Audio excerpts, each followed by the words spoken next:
Good morning, welcome to Morning Outlook. This is Kim speaking on Monday the 20th of January. So starting off looking at the euro dollar, and Friday saw yet another sell-off there. What we put on the dailies here is a bearish pivot swing, which looks like it could see some continuation, but in the short term we've got the weekly pivot not that far above us. If you just look at this chart here, this 4-hourly chart, just got the weekly pivots on here, and the weekly is sitting around about 11.15. Now that's not a mile away from where we are at the moment. That would that point, if it does retrace, I would be looking quite closely at that for the potential sell-off there. Okay, so looking at the daily pivot, just not far above us as well, so the daily pivot, weekly pivot could draw a price further up there. If it just starts breaking below the sort of trend line that's across these lows, well, where to? Well, certainly Friday's lows may be right the way down to that S1 and beyond. So sitting below that area, well, actually it's the monthly S1 sits below there as well. So that sort of region is prior lows around that area as well. So quite a support area sitting there, which may cause a draw. The pound, it's put a bearish engulfing day in on Friday on the candle there, biggish day, reversed and sold off for most of the rest of the evening there.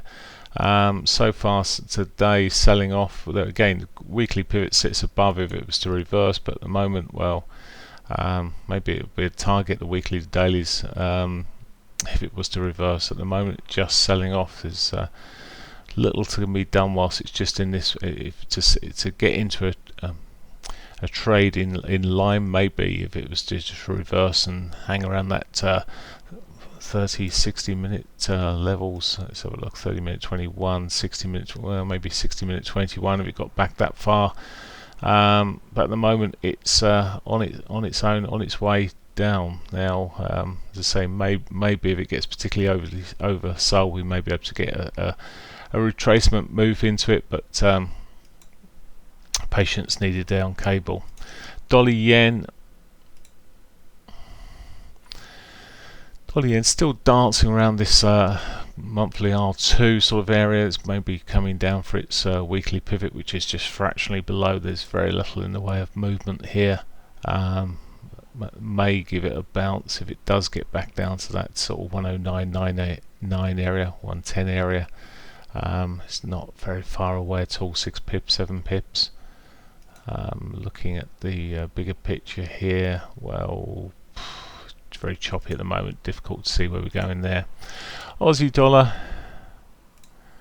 same old story, a lot of these actually. This has also got the bearish pivot swing sort of pattern sitting there with 3 candles on the Aussie dollar. Looks weak.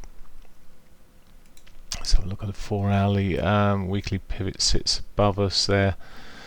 Does look weak. It's sort of tried to get back up for that, but bearish engulfing candle sitting in there at the moment. Maybe we'll just see a continuation.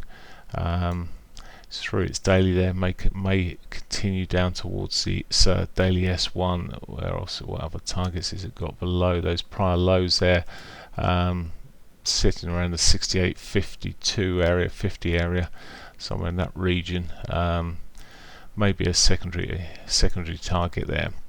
Okay, and finally Canadian dollar. Let's just have a look here. It's chopping still. You can see it's still pretty range bound daily. It has put a inverted or a bullish pivot swing in. Say inverted, but a bullish pivot swing in. It just would need to break, but the way it's been moving over the last week, it's in a very, as I say, range bound price action. Maybe at some stage it will break out of this and potentially to the upside, but not really showing its hand too clearly there.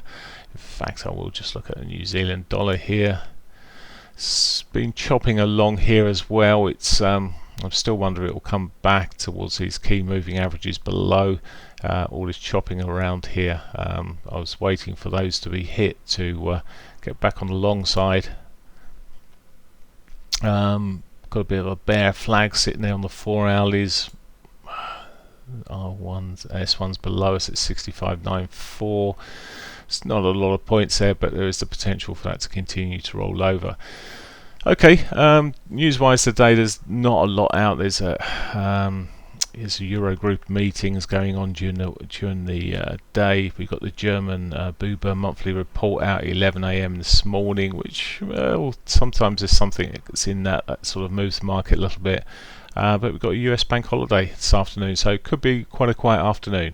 Okay, wish you a good one. Bye for now.